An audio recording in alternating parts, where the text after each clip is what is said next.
Nosotros sabemos cómo sacar a México de la decadencia. Va a depender de ti. Tenemos proyecto. 1. Rescatemos al Estado. El Estado está convertido en un comité al servicio de unos cuantos. En sentido estricto, hablando con la verdad, en México no hay democracia, porque la democracia es el gobierno del pueblo y para el pueblo. Lo que hay es una oligarquía, que significa el gobierno al servicio de unos pocos.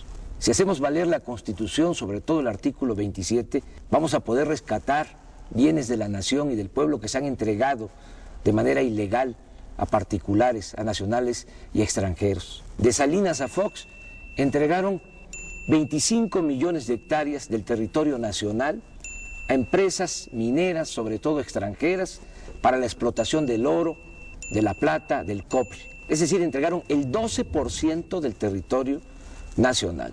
México tiene 200 millones de hectáreas. Lo que concesionaron pues es del tamaño del estado de Chihuahua, que es el estado con más territorio en nuestro país, tiene 25 millones de hectáreas. Se llevan todas estas riquezas, no dejan beneficios, contaminan, pagan salarios de hambre. ¿Sabes cuánto pagan de impuestos las empresas mineras extranjeras?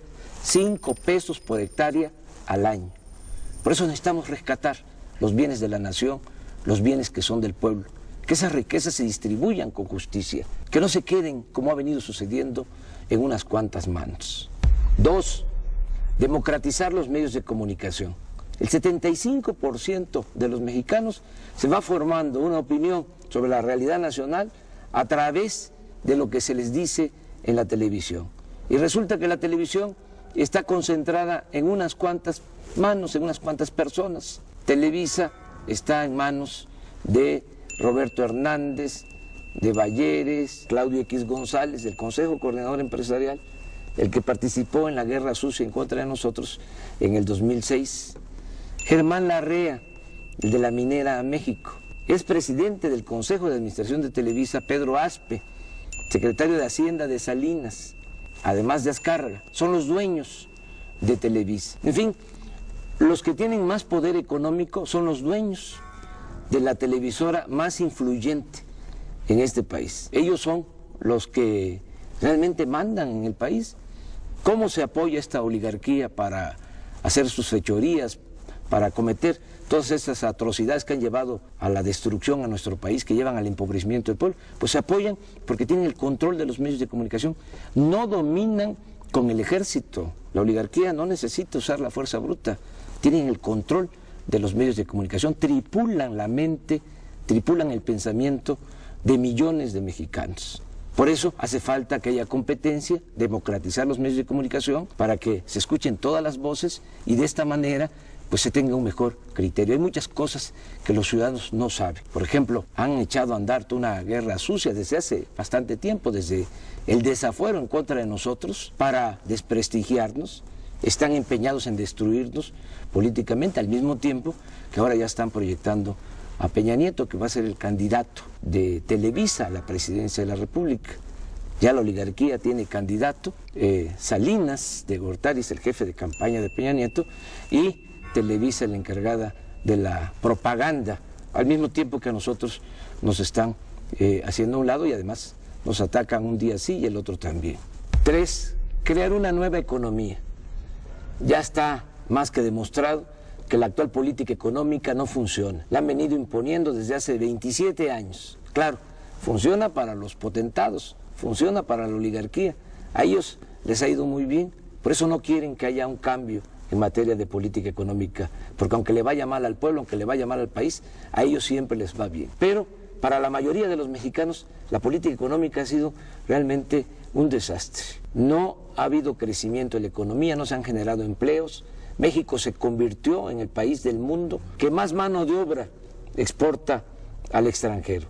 La gente por necesidad tiene que abandonar el país porque aquí no hay oportunidades de trabajo. ¿A qué no sabes que el año pasado, de los 152 países del mundo, México ocupó el lugar 143 en crecimiento económico? Es decir, estuvimos entre las 9 peores economías del mundo. El año pasado también México fue el país de América con menos crecimiento económico y aunque parezca increíble, estuvimos abajo de Haití. en cuanto a crecimiento económico.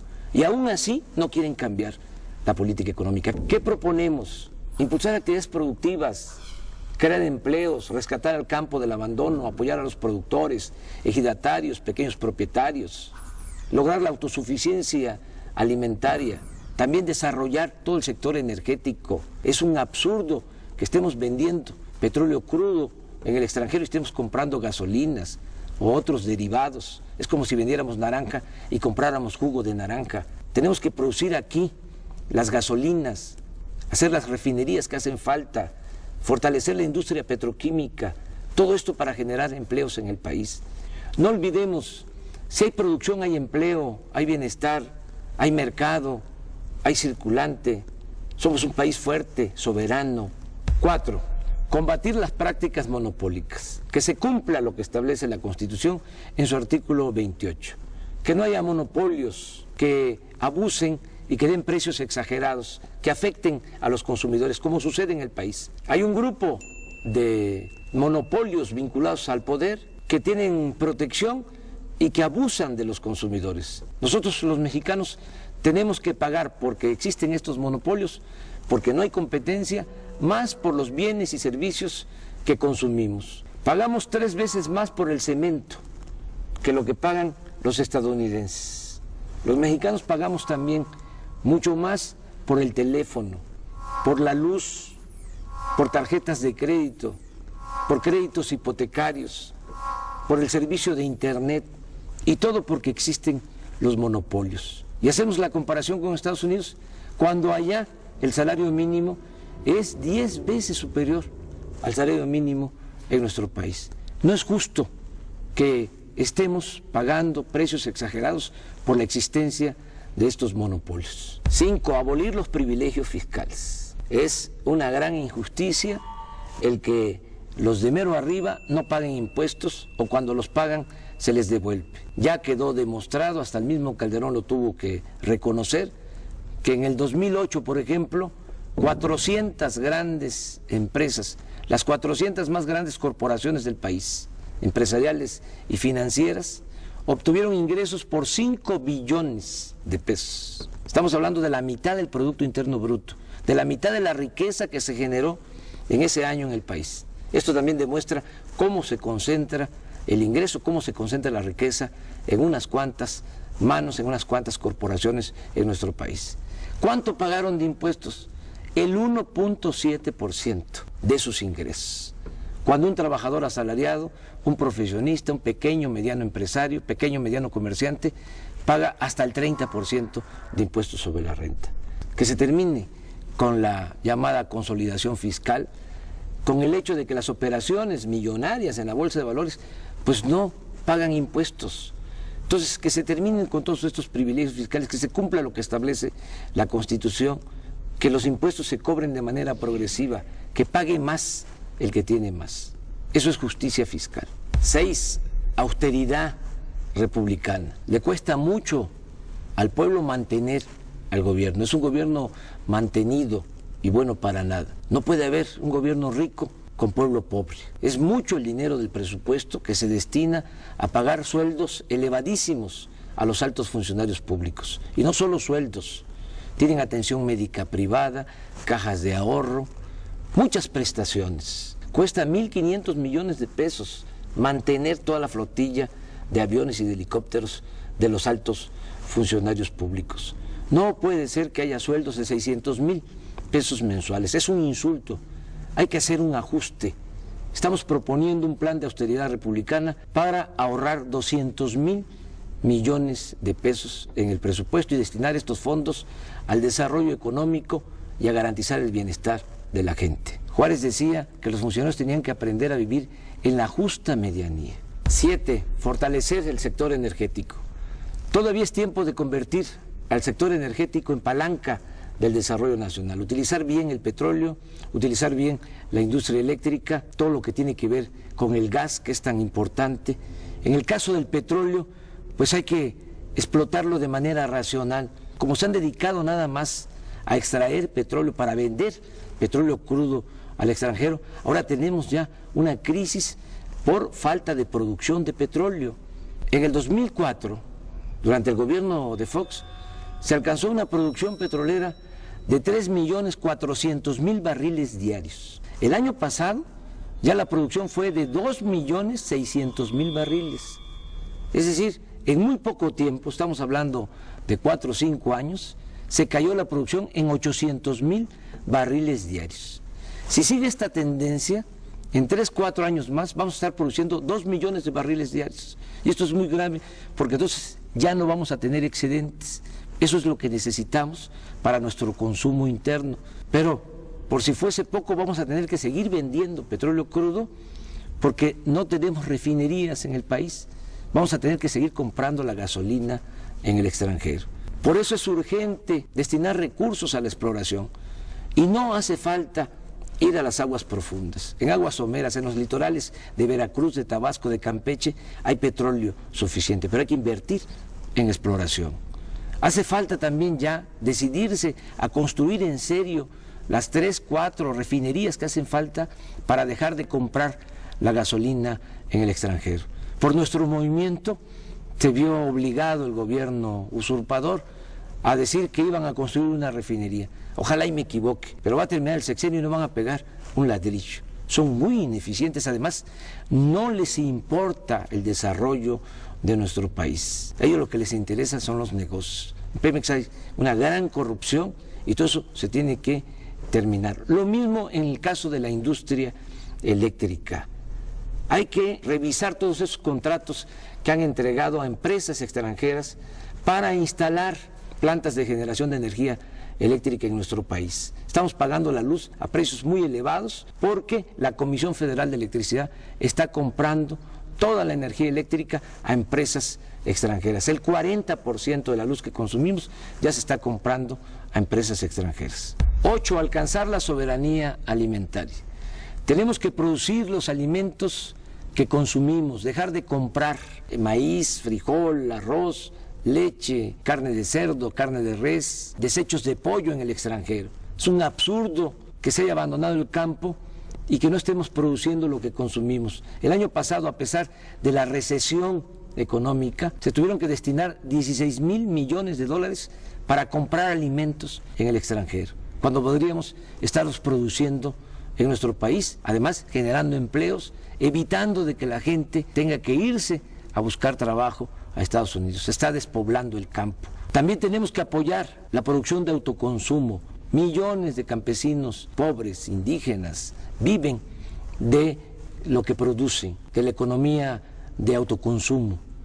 Hay que apoyarlos, ayudarlos a que sigan produciendo maíz, sobre todo, que es la base de la alimentación, y no al maíz transgénico.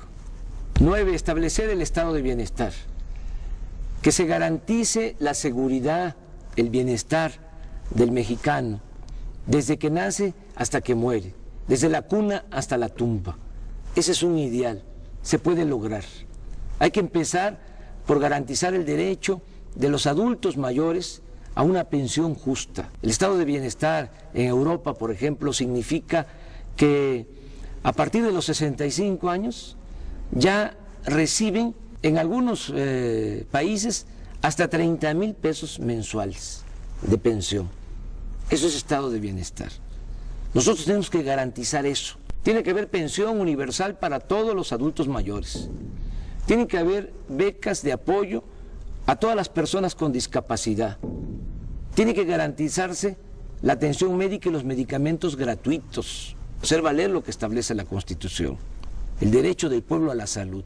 Y desde luego tiene que garantizarse el derecho a la educación.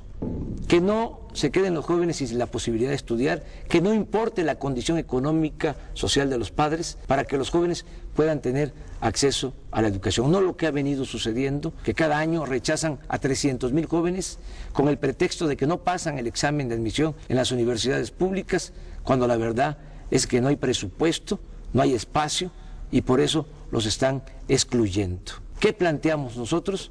Que todos los jóvenes tengan posibilidad de estudiar. 100% de inscripción en las escuelas públicas. Es mejor tener a los jóvenes estudiando que tenerlos en la calle. Ahora todo el mundo se rasga las vestiduras por esta situación de inseguridad y de violencia que desgraciadamente se está padeciendo, pero hay que entender por qué llegamos a estos extremos. En 27, 28 años no ha habido crecimiento económico, no hay empleo, sobre todo se les cerró las puertas a los jóvenes que no tienen posibilidad ni de trabajo ni de estudio. Está demostrado que no basta para enfrentar el problema de la inseguridad y de la violencia el usar al ejército, la mano dura, penas más severas. Hay que entender que la paz y la tranquilidad son frutos de la justicia. 10. Promover una nueva corriente de pensamiento, en donde lo más importante sean los valores. Esta crisis que estamos padeciendo, esta decadencia, no es nada más económica, política, social, es también de pérdida de valores. Por eso hay que impulsar un nuevo estilo de vida, en donde la mujer, el hombre, valgan por su trabajo, por su generosidad, valgan por sus acciones solidarias, fraternas, no como lo que sucede actualmente, que solo vale el que tiene, y el dinero siempre se impone, siempre aplasta, siempre domina a la dignidad, a los principios. Afortunadamente, en el México profundo, en nuestro pueblo, hay muchos valores que hay que exaltar, hay que recoger todos esos valores, toda esa reserva de valores que hay en nuestro pueblo para regenerar la vida pública en nuestro país. Abajo no hay odio, abajo no hay codicia, eso tiene que ver más con lo que han venido induciendo últimamente. Y tenemos que recordar que la felicidad no es solo acumular riquezas, no solo es acumular bienes materiales, la felicidad es estar bien con uno mismo, estar bien con nuestras conciencias y sobre todo estar bien con el prójimo. A pesar de la tragedia nacional, no nos desanimemos. Si hay salidas, no caigamos en la desesperanza. Sí podemos sacar adelante a nuestro país, sí podemos sacar adelante a nuestro pueblo. Tenemos proyecto para sacar adelante a México. Depende de ti. Y recuerda, solo el pueblo puede salvar al pueblo.